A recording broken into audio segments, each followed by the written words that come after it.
Before this story begins, friends, don't forget to subscribe to the channel, Wise Stories for the Soul.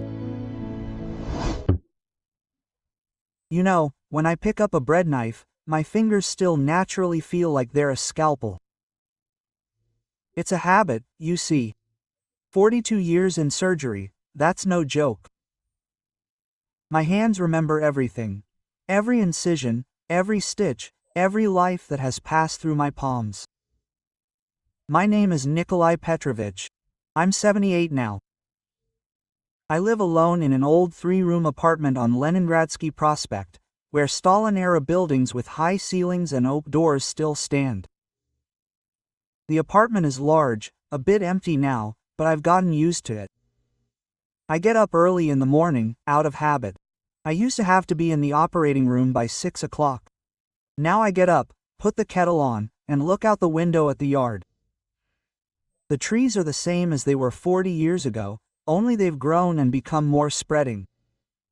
But I've gotten older. I didn't become a surgeon right away. I never even thought about it when I was young. I grew up in Ryazan, in an ordinary family. My father worked as a lathe operator in a factory, my mother as a cook in the school cafeteria. We weren't rich, but we weren't poor either. I remember how the winters were so cold that the windows would frost over from the inside, creating strange patterns. My brother and I would breathe on the glass and draw with our fingers. He would draw tanks, I would draw ships. I dreamed of becoming a sailor back then. Can you imagine? I saw the sea as deep blue, endless. And here I am, standing on deck in a white uniform.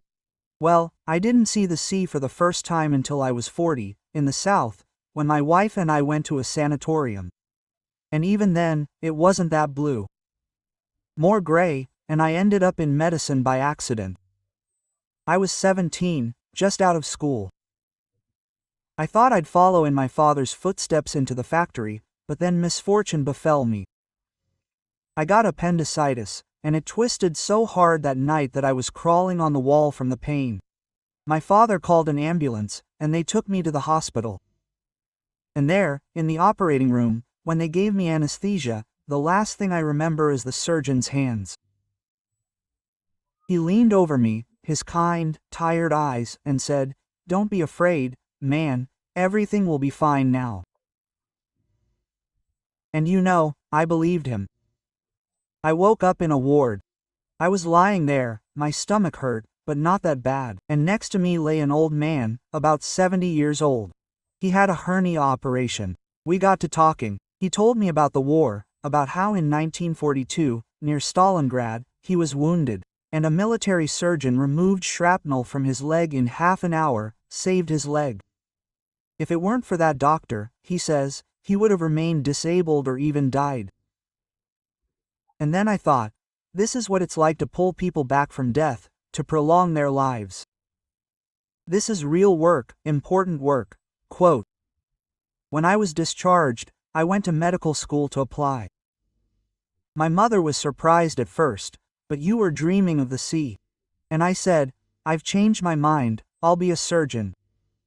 My father nodded silently, only saying, "Look, don't quit, it's serious business." And I didn't quit. School was difficult. Studying anatomy is not like cramming poems at school. Latin, bones, muscles, blood vessels, you have to know everything by heart. I sat up all night with textbooks, cramming until my eyes hurt, but I liked it. I liked understanding how a person is made, how everything works. The heart beats, the lungs breathe, the blood flows. It's a miracle, if you think about it. We're so used to ourselves that we don't notice. Every second, thousands of processes occur within us, and everything is precise, harmonious. But if one screw breaks, disaster strikes. In our 3rd year, we were taken to the morgue for our first autopsy. Many students couldn't take it, ran out, and vomited. I felt sick at first too. After all, the man was lying dead, and they were cutting him up. But the teacher, Professor Kuznetsov, a gray-haired, stern old man, said to us, "Remember, future doctors, this is not just a body before you, it was a person. With its own destiny, with its own joys and sorrows. You must respect even the dead, because they teach you to save the living. Quote. I remembered these words for the rest of my life. We began practical training in the 4th year. We were assigned to hospitals. I ended up in the surgical department of the city clinic. There I met Boris Ilyich Tarasov, my first teacher, a true surgeon from God. He was then almost 50, tall, thin, graying, with hands that never trembled. He could operate for 12 hours straight and not show a hint of fatigue. He spoke little, but to the point. I remember the first time I stood as an assistant, so nervous that my hands were shaking. He looked at me and said, "Student, if you're afraid, get out of here. Fear is no help here." I swallowed and said, "I'm not afraid." "You're lying," he says, "you're afraid. But that's normal. The main thing is, don't let fear control your hands." Then I realized that surgery isn't just about knowledge and technique, it's also about character. You have to be able to control yourself, to be calm when there's panic all around, when a person is dying on the table, and you're the last hope. There's no time to shake and doubt. You have to act. After college, I was assigned to the same hospital where I did my internship. Boris Ilyich took me to his department. I was happy. I started with simple things, appendicitis, hernias, simple operations under the supervision of seniors. But with each time I gained experience and confidence. My hands got used to the instruments, my eyes to tissue, blood. You know, many people think that a surgeon should be insensitive, cold as ice. This is not true. You just need to be able to turn off your emotions during the operation, and then, when it's all over, when you've stitched it up, when the patient has gone to intensive care, then you can breathe, and I'm worried. I remember my first independent operation. I was 26. They brought in a man of about 40 with a strangulated hernia. His condition was serious, the cross hadn't even started. Boris Ilyich was on vacation. The other surgeons were busy. I was on duty and so was the operating room nurse, Nina, an experienced woman, about 10 years older than me. She said to me, "Doctor, decide, we can't wait." I understood that if I didn't operate now, the man would die. And if I did operate, there was a big risk. What if I couldn't cope? But there was no choice. I put on a gown and gloves, and went into the operating room. The man was already under anesthesia, pale, his belly swollen. I took a scalpel, my hand, oddly enough, wasn't shaking, made an incision, and opened the abdominal cavity. The picture was unsightly. The intestine was dark, necrotic. A section had to be removed and an anastomosis created, connecting the intestines. It's a complicated operation. I've only ever done it under supervision, but here I had to do it myself. Nina stood nearby, handing me the instruments, silent, but I could feel her worry. I worked slowly, carefully, remembering everything I'd been taught: cutting, clamping, suturing. The wound was bleeding, but I didn't get distracted. I stood over him for 3 hours. When I finished, when I placed the last stitch and saw that there was no bleeding, the astomos was holding, my legs gave way. Nina supported me by the elbow. "Well done, doctor, you did it." The man survived. A week later, he was already sitting in the ward, eating broth. When I went to see him, he shook my hand and said, "Thank you, doctor." My wife said, "You saved me." I realized then that this was my calling. Moments like these make everything worth it. Sleepless nights, fatigue, fear. The years went by, and I got married. Ludmila and I met at a dance at the community center. She worked as an elementary school teacher. A simple, kind girl, with a thick braid below her shoulders. I liked her right away. She smiled and spoke easily, quietly but confidently. I was still young then, shy in such things. I approached her and asked her to dance. She agreed. We danced to a waltz, and I kept stepping on her feet. I was no dancer. She laughed and said, "Doctor, you have golden hands for operations, but wooden ones for dancing." We both laughed. We dated for a year. I brought her home, and she came to me. My parents fell in love with her right away. My mother said, "She's a good girl, hardworking, not capricious. Take it, don't hesitate." Quote, and so I did. We got married in '72. Modestly, without pomp. The wedding was celebrated in the city cafeteria. There were about 30 guests. But it was fun, heartfelt. Ludmila understood my work, knew that there were shifts, that there were night calls, that sometimes I was away from home for 3 days. She didn't reproach me, she said, "You're saving people, that's more important than me." But I saw that it was hard for her alone, especially when the children came. First, my daughter Natasha was born, then 3 years later, my son Petka. I adored them both, but there was catastrophically not enough time for them. I'd come from shifts, the children were already at school or asleep. Weekends were also often cancelled. A call and I'd run. Ludmila pulled everything herself. Lessons with the children, parent-teacher meetings, trips to the clinic. I am grateful to her for this. Without her, I would not be able to work like this. I remember once I promised Natasha for a day I had to come early for her birthday, buy a cake, and greet the guests. She was turning 10 then. In the morning I told her, "Daughter, I promise I'll be home by 3 o'clock." She was so happy, her eyes were shining, and at 1 o'clock I got a call. An accident on the highway, several injured, multiple injuries. I rushed to the hospital. They operated until the evening. By the time I got free, it was already 9 o'clock. I came home. The guests had left. Natasha was sitting in her room, crying. Ludmila said to me quietly, "She was waiting for you all evening." I went to my daughter, hugged her, apologized. She told me through tears, "Daddy, you don't love me at all. It's like a knife in the heart." Quote. I explained to her that I loved it, that the job was like that a man was dying there, and I couldn't leave him. She seemed to understand, but the resentment remained. And there were many such cases. My son Petka grew up a quiet boy. He didn't take after his father, he loved to read books, play chess. I dreamed that he would follow in my footsteps and become a doctor. But he chose something else, went to the history department, became a teacher at the university. At first I was upset, but then I understood, everyone chooses their own path.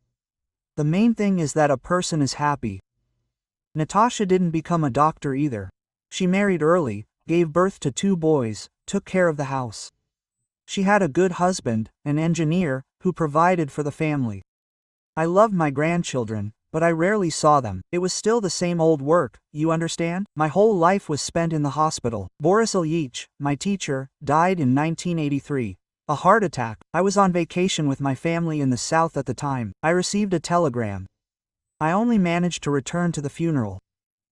I stood by the grave, watched the coffin being lowered, and thought, here goes the man who taught me everything, who believed in me when I didn't believe in myself.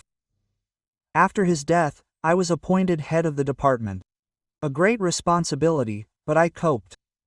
I already had a team, young surgeons whom I trained myself.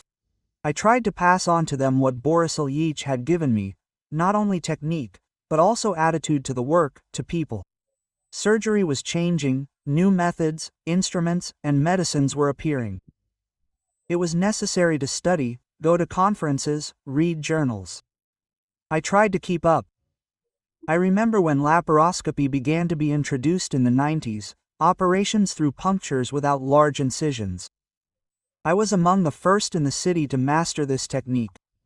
I went to Moscow for courses, studied for 3 weeks, returned, and implemented it here. Patients recovered faster, there were fewer scars. Progress, in a word. But no matter how much you study, no matter how much you improve, there will always be times when you're powerless. That's the hardest thing in this profession, when you do everything right, and the person still dies. I've had many such cases. I remember one girl, about 20 years old. They brought her in with acute pancreatitis, a severe case of pancreatic necrosis, but we tried, operated twice, fought for her for 2 weeks, but her body couldn't cope. Sepsis set in. She died before my eyes in intensive care. Later, I sat on the hospital stairs, smoking, even though I'd quit at 30. I just didn't know how to cope. Her mother came and yelled at me, saying I was a murderer for not saving her daughter. I remained silent. What could I say? She's right in her own way. I didn't save her. Even though I know I did everything I could. It's always hard after such cases. You come home, and Ludmilla sees something wrong with you. She asks, "What happened?" And I can't tell her. I don't want to burden her with my troubles. I say everything is fine, I'm just tired. She understands, she gives me a smile, pours me some tea, and is silent. It was for this silence that I especially appreciated her. She knew how to be there, not to pester with questions when she saw that a person needs silence. You know, in surgery there is such an unspoken rule. If you lose a patient, don't dwell on it, move on, because tomorrow there will be a new operation, a new person who needs you. And if you are immersed in past failures, you won't be able to help the next one. It sounds cruel, but it's true. I learned to let go. Not to forget. No, I remember everyone I couldn't save. But to let go, not to blame yourself for the rest of my days. In the 90s, perestroika began, then the collapse of the union. It was a difficult time. Salaries were delayed for months. The hospitals lacked basic things: bits, medicines, instruments. Many doctors went into private clinics or even changed professions. I stayed, I couldn't quit. This is my hospital, my patients, my students. And where else could I go at 50? We worked on enthusiasm. Ludmilla worked as a tutor to somehow make ends meet. The children had already grown up and moved away. Natasha and her husband moved to another city. Petka got married and rented his own place. Ludmilla and I were left alone. I remember how in 1994, a boy of about 5 years old was brought to us with appendicitis. The parents were ordinary people, they had no money at all. The father worked as a loader, the mother looked after the children, there were 3 of them. They brought the child at night, the appendix had already burst. Peritonitis had set in. We needed an urgent operation, but we didn't have the necessary antibiotics. We had run out. A new batch had not been delivered. I knew that without antibiotics after the operation, he would not survive. I called a friend from another hospital and asked for help. He brought a few ampules from his supplies. He said, "Here, Nikolai, but this is the last thing I have." I paid him later as best I could. I got a bottle of good cognac through friends. The boy had an operation, the antibiotics worked, he survived. His parents cried with happiness, bowing deeply to me. I told them, "No need to bow, just raise your son to be a good man." They promised. That's how we survived back then, helping each other, sharing, getting by. The state forgot about us, but we didn't forget our duty. The sick haven't gone anywhere. They don't care what kind of crisis the country is going through. They need help. By the end of the 90s, the situation had improved. Salaries began to be paid regularly, albeit small. They began to update the equipment, import medicine. By that time, I was already an honored doctor. I had titles, awards, but it was all just paperwork. The true reward for a surgeon is when the patient gets back on their feet after surgery, is discharged home, and returns to life. That's what I considered my reward. The years went by, and I was getting older. My hands weren't as steady as they had been in my youth. My vision was failing, and I had to wear glasses during surgery. My back ached after long operations. Standing on your feet for 8 to 10 hours isn't easy when you're over 60. But I held on, thinking I'd still work, still serve people. In 2007, tragedy struck. Ludmila got sick. At first, it seemed like a common cold. Cough, weakness, but the cough wouldn't go away. I insisted she get examined. They did an X-ray, then a CT scan. Lung cancer. Stage 4, metastasis. When the oncologist told me the diagnosis, I felt like I'd fallen into an abyss. I'm a surgeon. I've saved so many people, but I can't save my wife. We tried treatment. Chemotherapy, radiation.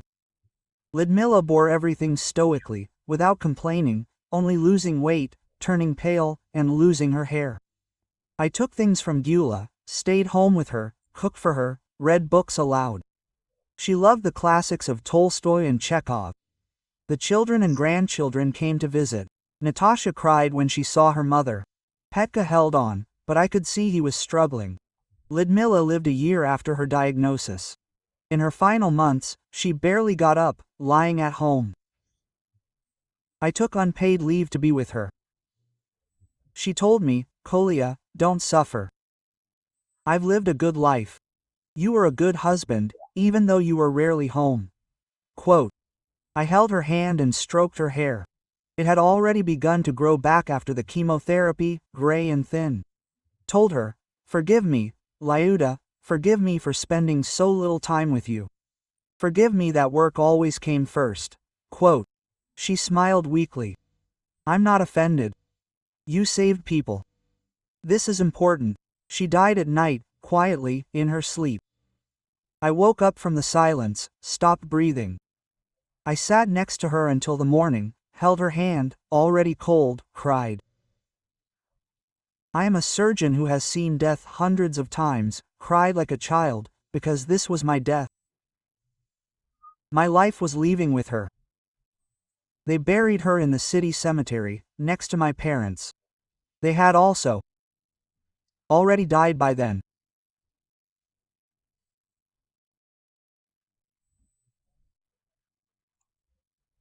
My father in 1992, my mother in 1998. I stood at the grave, watched the coffin being lowered, and thought, this is life. You think that the main thing is work, career, success, and then you realize that the main thing is those who are nearby, who are waiting for you at home, who love you not for your achievements, but just like that. I miss that. I dedicated my life to the hospital, and my family remained secondary. After Ludmila's death, I worked for another 3 years, but not as much as before. The same fire was gone. I did my job, operated, taught young people, but something inside me had died. In 2011, I turned 64, and I decided to retire. The younger doctors had grown up and could replace me, and my health wasn't what it used to be. My blood pressure was jumping, my heart was pounding, my hands were shaking sometimes. I knew it was time. They gave me a ceremonial send-off. The head physician gave a speech, colleagues gave me flowers, presented certificates. I stood on the stage in the auditorium, looking at all these faces. Some I taught, some I operated on, some I'd worked with side by side for decades. And suddenly I felt so sad. Here I was leaving, and the hospital would go on without me, as if I'd never existed. Of course, it's selfish to think that everything would stop without you, but it was still sad. I came home that evening and sat in a chair by the window. The apartment was empty and quiet. Ludmila was gone, no children, no job. And I thought, what next? I'm 64, my health is still relatively good, but what am I supposed to do? For 40 years, my life was scheduled down to the hour. Surgeries, rounds, shifts, conferences. And now what? Sit at home, watch TV, go for a walk in the yard. The first months of retirement were difficult. I didn't know what to do with myself. I got up early, as usual, drank tea, looked out the window, then went for a walk around the neighborhood, went to the cemetery to see Ludmila, talked to her, told her how things were, what the grandchildren were writing. They were already adults, studying at university. Natasha sometimes called and asked how I was. Petka stopped by once a month, brought groceries, helped with money. My pension was small, even though I was a doctor. I told them, "You don't need to help me, live your own lives." But they insisted. One winter, I slipped on the ice near my house, fell, broke my wrist, and ended up in the emergency room, the very hospital where I worked. A nurse recognized me, quote, "Nikolai Petrovich, what are you doing here?" I laughed. I was a patient now, not a doctor. They put a cast on me and sent me home. My arm took a long time to heal. Bones don't heal well in old age. I sat at home, bored. I tried reading books, but it didn't work. I watched TV, it was all nonsense. The neighbors came over sometimes, but we weren't close. I'd been working my whole life and didn't really know my neighbors. In the spring, when the cast was removed, I went to the hospital. Not as a doctor, just to visit. I went into my old department. A different head of department was there, a young guy, a former student of mine, and he was happy to see me. Quote, "Nikolai Petrovich, how are you?" We talked. He showed me the new equipment they'd bought. I walked along the corridors, glanced into the operating room. An operation was going on there, other surgeons were working. I stood there, looked out the window, and felt such melancholy. This is my life, and I'm no longer a part of it. I left the hospital and sat down on a bench by the entrance. I started smoking again, even though I knew it was bad for me. I sat and watched the ambulances pull up, stretchers being carried out. People were bustling about, life was in full swing, and I was on the sidelines. At that moment, a young man, about 30 years old, came up to me and said, "Excuse me, are you Nikolai Petrovich Sokolov?" I was surprised. "Me? And who are you?" He extended his hand. "My name is Alexei. You don't remember me, but you operated on me 20 years ago." I was 10 then. A perforated ulcer. "My parents said you saved my life." I looked more closely and vaguely remembered such a boy. I said, "Remember, how are you?" "Everything's good." He smiled. "Everything's great. I got married, my son was born recently, I work as an engineer. I brought my wife for a checkup, she's pregnant. I saw you and decided to come over and thank you." Quote, "We talked for about 10 minutes. He talked about his life, about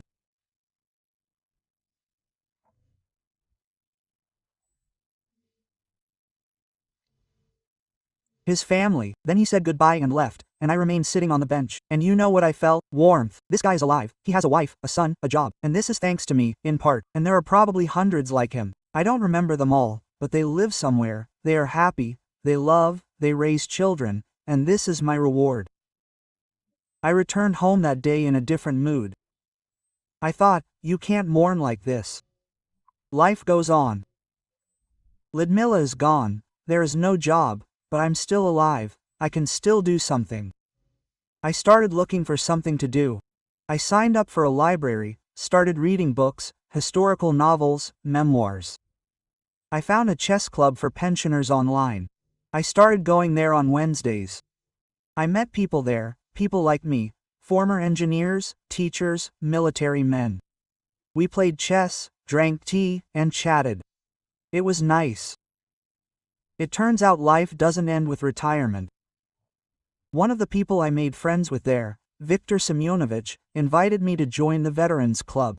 Former military men, doctors, and teachers gathered there to socialize, organize meetings, and go on excursions. I agreed. Once a month, we gathered at the community center, listened to lectures, watched films, and sometimes put on amateur performances. It helped me not feel lonely. A year after retiring, I met Anna.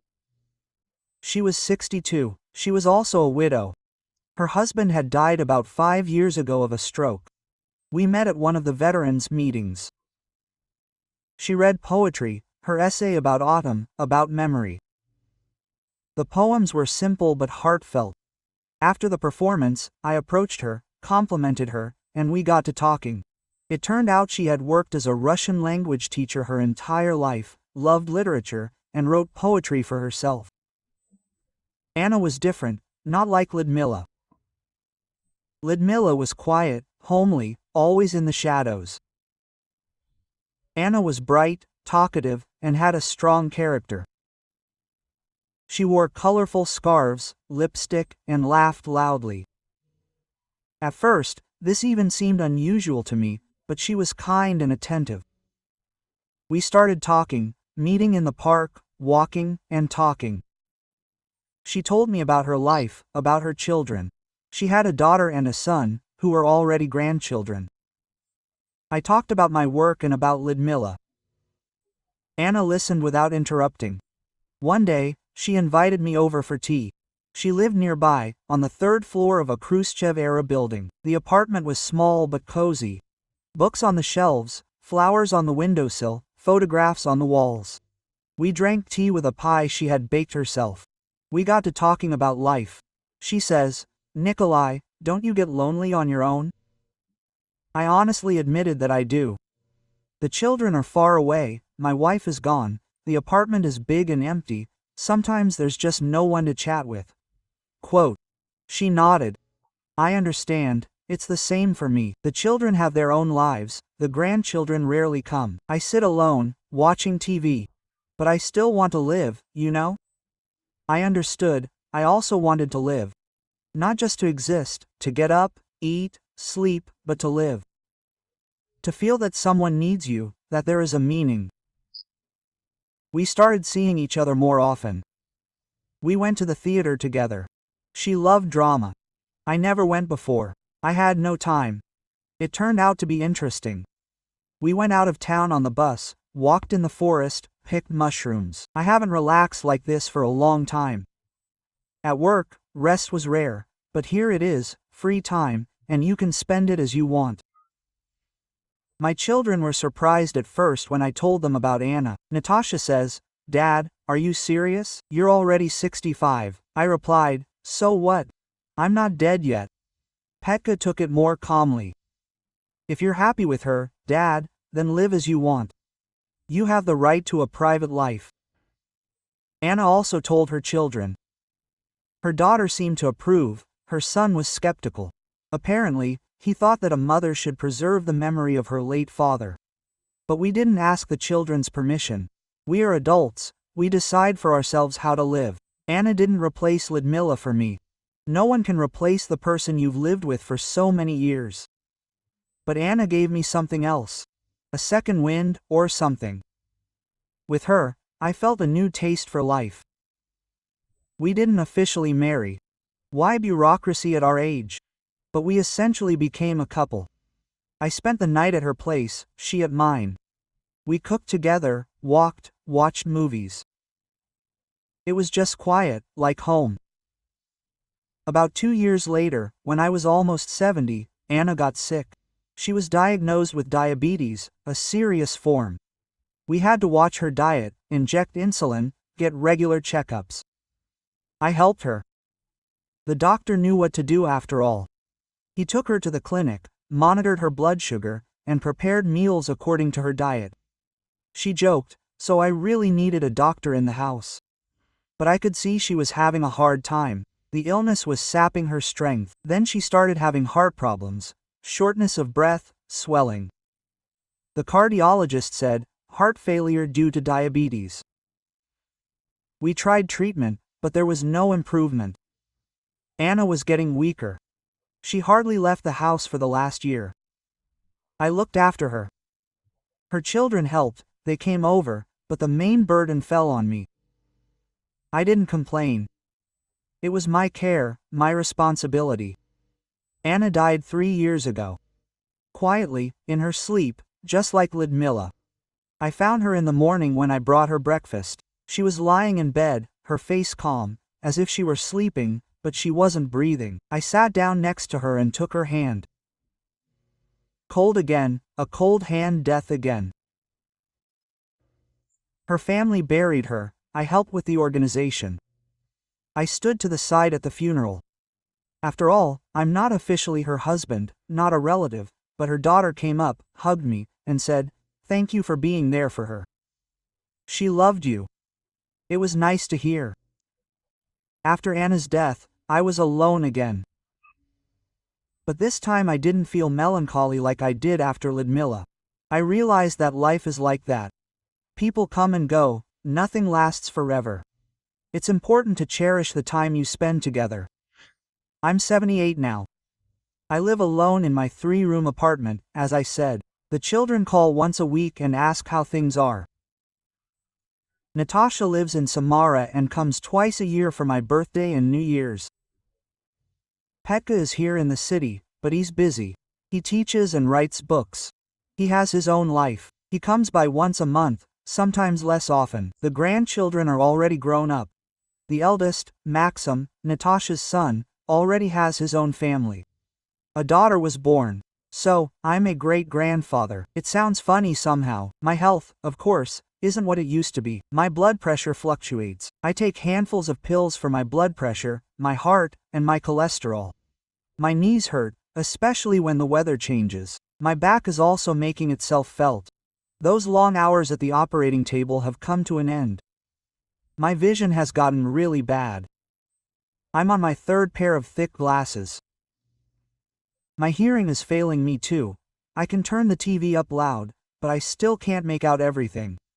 Doctors say, age, what do you expect at your age? I'm a doctor myself, I understand. The body wears out, like any mechanism. The main thing is that my head still works, my memory hasn't completely failed me, although, sometimes I forget where I put my glasses or the name of the neighbor downstairs, even though we've been greeting each other for 10 years. My daily routine is simple. I get up at 7 o'clock, wash my face out of habit, and do some light exercise. The doctors say I need to move so I don't get completely ossified. Then breakfast, oatmeal, tea. I used to love scrambled eggs with sausage, but now I can't have cholesterol. I sit by the window and look out into the yard. There's a playground. Children have been running around and making noise since the morning. In the summer it's nice, green, the birds are singing. In the winter it's gray, the snow is dirty, the wind howls. But I still look, it calms me down. After breakfast I go for a walk.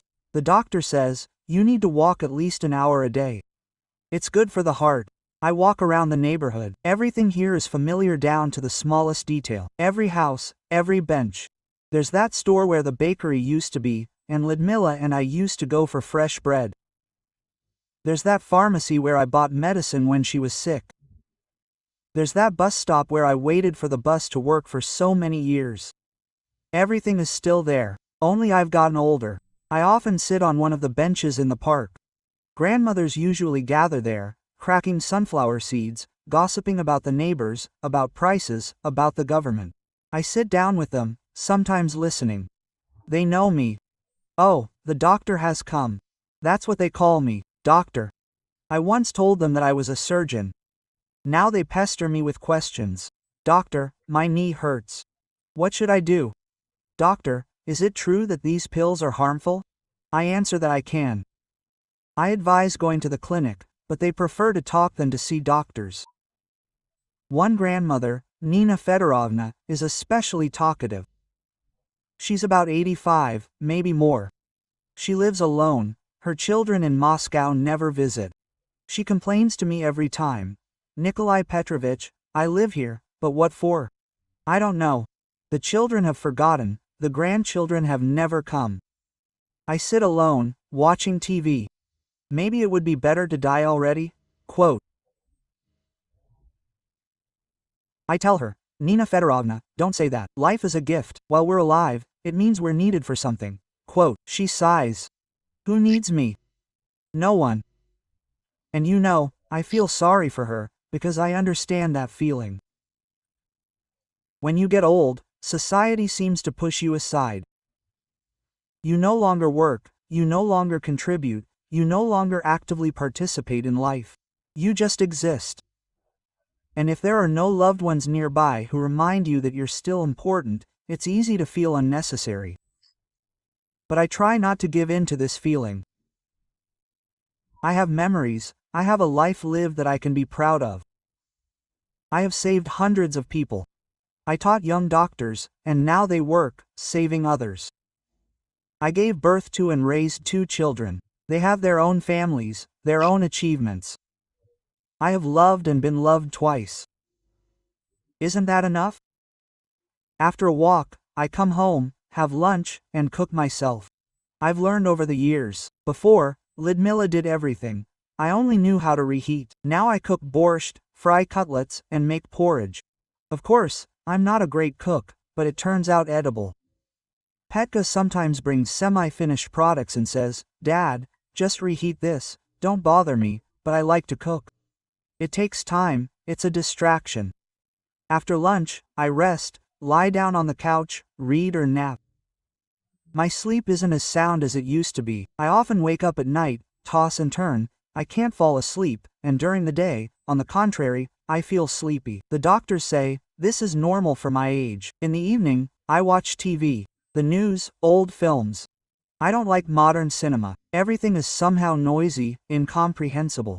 I prefer Soviet films. White Sun of the Desert, 17 Moments of Spring. Moscow, a tear, believe me. I watched them in my youth with Ludmilla. I watch them again and again. They are like old friends, familiar, understandable, dear. Sometimes one of my former colleagues calls. There are not many of them left. Many have already died. Some have moved, some have simply disappeared. But a few are still in touch. They call, ask how you are, tell you about their lives. It's nice, it means they haven't forgotten. One day, Sergei Viktorovich, my former assistant, called. He is also retired, but younger than me, about 68 years old. Nikolai Petrovich said, "Let's meet, have lunch somewhere." I agreed. We met at a cafe not far from the hospital. We sat, ate, reminisced about the old days. He talked about the hospital, how everything has changed there now. New equipment, new methods, young doctors. He says, "You wouldn't recognize it, Nikolai Petrovich, everything is not the same as it was when you were here." I chuckled. Life moves on, that's normal. But inside I was sad. My era had passed. The hospital to which I gave my life is different now. And they don't remember me there anymore. Only old people like me remain, who still hold those times in their memories. Sergei Viktorovich and I talked for about 2 hours, then parted. He invited me to meet again. I promised. But I'm not sure we will meet. It's not a matter of reluctance. It's just hard to get out of the house, to go somewhere. I get tired quickly. Do you know what surprises me about old age? How quickly time flies. Before, in my youth, it seemed like a long day, a month dragged on, a year an eternity. And now I wake up, and it's already evening, a week has flown by, and I don't even notice. A year has passed, and it seems like only yesterday I celebrated the new year. Time speeds up the closer it gets to the end. Or is it just a feeling? I don't know. I think about death a lot. Not with fear. I have no fear. I just understand that she is close. At my age, every day could be my last. A heart attack, a stroke, or simply not waking up in my sleep. I am prepared for this. I have lived a long life, seen a lot, done what I could, and I don't regret anything. Well, except for the fact that I didn't devote enough time to my family, but that can't be undone. Sometimes I think, what's after death? I'm not a religious person. All my life I've been a materialist. I believed in science, in facts. But now, at the threshold, you start to doubt. What if there is something there? Will I meet Ludmilla, Anna, Boris Ilyitch's parents, or just the darkness of oblivion? I don't know, I'll probably find out soon. But as long as I'm alive, I live. I don't just exist, I try to find meaning in every day. Yesterday, for example, I was walking and saw a boy of about 5 years old fall off his bike and scrape his knee. He was sitting there, crying. His mother was comforting him, but the blood was flowing. I came up to him and said, "Don't cry, my friend, Grandpa will take a look." He examined him. It was a shallow scratch, nothing serious. Mom was confused. I didn't have a handkerchief. What should I wipe it with? I took a clean handkerchief out of my pocket. I always carry it with me. I put it on his knee and said to the boy, "See, it barely hurts anymore. You're a good boy, you're holding up well. He stopped crying and looked at me with wide eyes. Mom thanked him, quote, "Thank you so much. Are you a doctor?" I smiled, quote, "I used to be a surgeon." We talked a little more, then they left, and I remained standing, looking after them and thought, here it is, happiness, small, simple. I helped a child, calmed him down, consoled him. Not a life or death operation, but just a scratch on the knee. But I was needed at that moment. I realized one important thing in old age. Life is not measured by great achievements. Of course, it is important to do great things, save lives, build, create. But life is also about the little things. A smile at a stranger on the street, helping a neighbor carry her bag. A conversation with a lonely grandmother on a bench. These small moments come together to form a big mosaic, and life becomes. I regret that I realized this so late. In my youth, I was chasing a career, success, recognition. I wanted to be the best surgeon, I wanted to be respected, to be talked about. And I achieved this. I became the head of the department, an honored doctor. I was known in the city, but I paid a high price for it. I lost closeness with my family.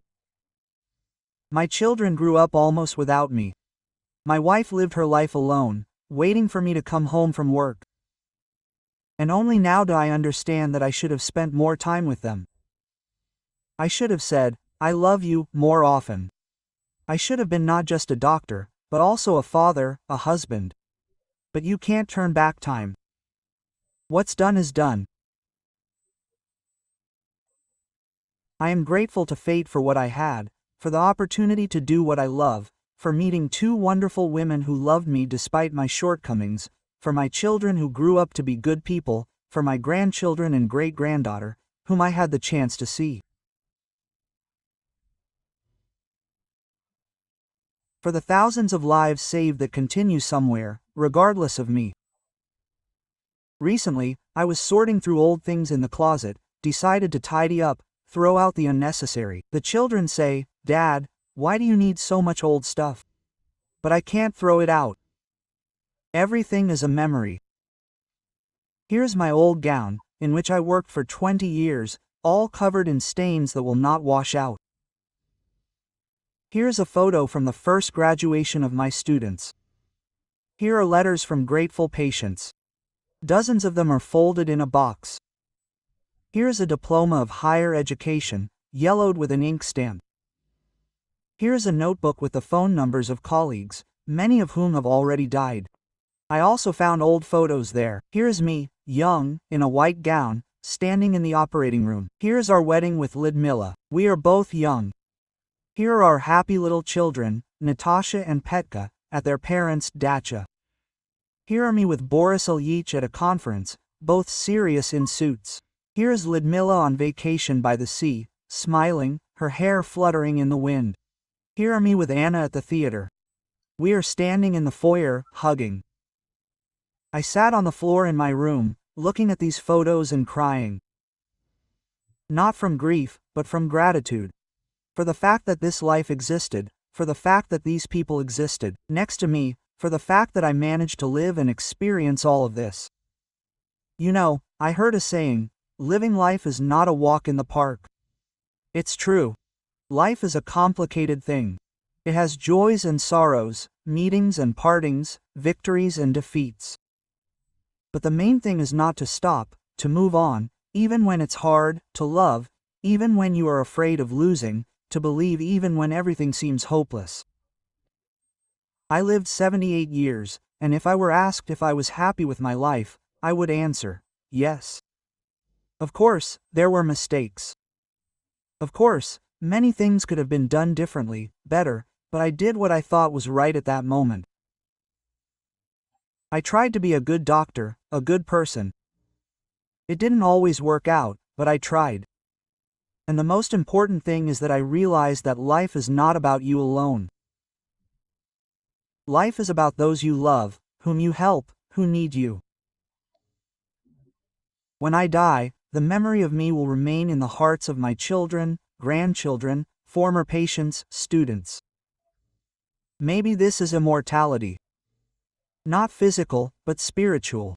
As long as at least one person remembers you with warmth, you are alive. Now, as I write these lines, or rather, dictate them, because my hands are shaking, it is difficult to write, but my soul is calm. Tomorrow I will get up, as usual, at 7 in the morning. I will drink tea, look out the window, go for a walk, meet the neighbors, say hello, maybe sit on a bench with the grandmothers, come home, have lunch, lie down with a book, watch an old movie in the evening. So another day of my life will pass. An ordinary, simple, quiet day. And I am grateful for it, because life is not about loud events and great accomplishments. Life is every day lived, every inhale and exhale, every smile and every tear. And as long as I breathe, as long as my heart beats, as long as I can look at the sky, hear the birds, feel the warmth of the sun, I live. And this is happiness. To young people I would like to say, not chase your career and success blindly. Remember those who are close to you. Cherish your parents while they are alive. Love your children. Spend time with them. Don't put life off until later, until I retire or until I get rich. Live now, because time flies, and before you know it, you'll be old, sitting by the window like me, remembering all you missed. But don't quit your job either. Doing something you love, something that helps people, is a great happiness. I'm grateful to fate that I became a surgeon, that I could save lives, that I could ease the suffering of others. This filled my life with meaning. Find your calling, your work, and dedicate yourself to it completely. But don't forget about balance. Work and family should go hand in hand, not one at the expense of the other. Learn to forgive people who have offended you, and yourself for your mistakes. Forgiveness frees the soul and gives peace. For a long time, I couldn't forgive myself for not devoting enough time to my family. I gnawed at myself, blamed myself, but then I realized I did what I could under the circumstances. I was young, ambitious, passionate about my work. I didn't know then what I know now. I forgave myself, and it became easier. Don't be afraid to love again, even if you've lost someone loved.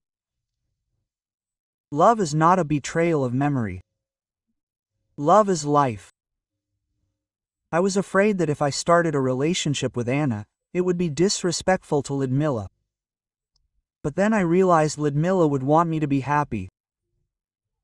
She wouldn't want me to spend the rest of my life alone and sad. Love isn't divided into parts, it's endless. You can love different people at different times, and that's okay. And lastly, take care of your health while you're young. I'm a doctor, I know what I'm talking about. Don't smoke, don't drink too much, exercise, eat right. When you're young, it seems like you're immortal, and that illness is for old people. But old age will come faster than you think, and then you'll regret not taking care of yourself. The body is a machine. She needs to be looked after.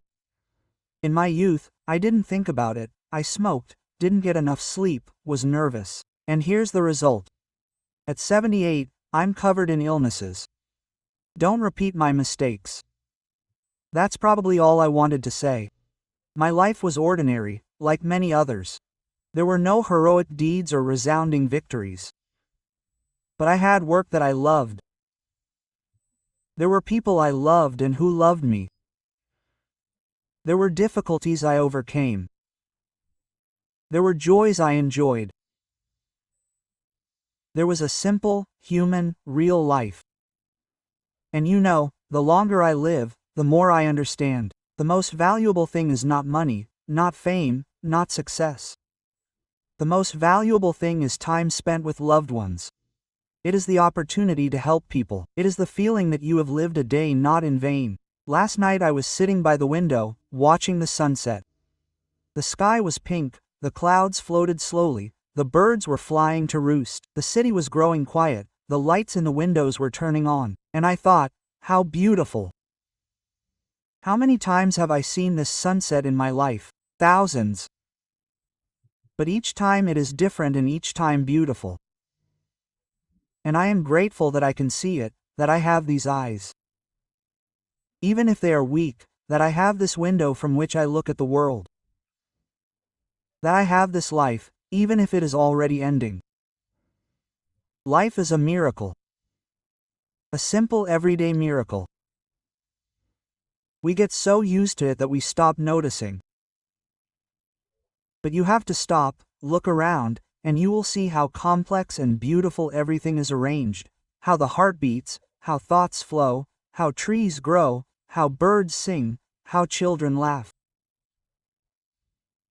All this is life, and we are a part of it.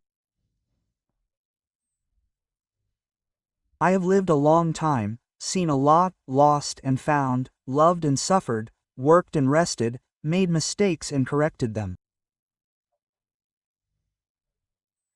And if I were given the chance to live my life again, I would not change anything dramatically. Maybe I would devote more time to my family, work less, but overall I am happy. I lived my life, and not someone else's. I was myself, I didn't pretend. I did what I thought was right.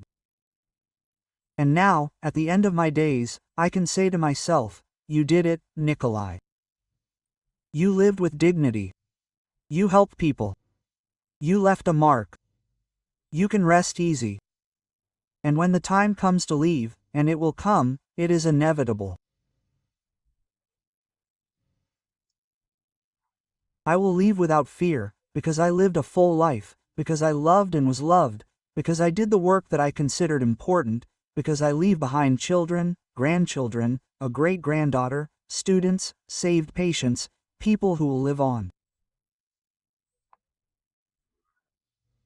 And this means that my life was not in vain. That is my whole story.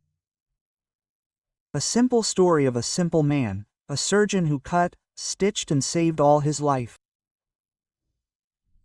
A husband who was not always perfect, but loved. A father who tried, even though it did not always work out. An old man who sits by the window and reminisces. If anyone is reading these lines, thank you for listening to the end. Thank you for sharing my memories with me. Live well, love deeply, cherish every day. And remember, life is short, but if you live it well, it's enough. May God protect you, if you believe in Him, and if not, may life protect you, which is sacred and beautiful in itself.